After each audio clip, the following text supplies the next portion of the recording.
કરીએ પાટણમાં પણ વરસાદી માહોલ જોવા મળ્યો છે। વહેલી સવારથી ત્યાં વાતાવરણમાં ઠંડક હતી, વાદળછાયું વાતાવરણ હતું ને તેની સાથે વરસાદ વરસ્યો છે।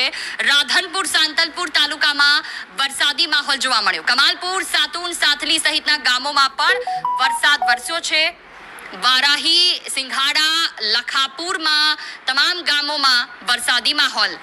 ભારત સંવાદદાતા ફોન લાઈન પર જોડાયા છે અમારી સાથે પાટણથી। જી ભરત, કેવા પ્રકારની પરિસ્થિતિ છે? સવારથી વાદળછાયું વાતાવરણ હતું ને હાલમાં વરસાદ?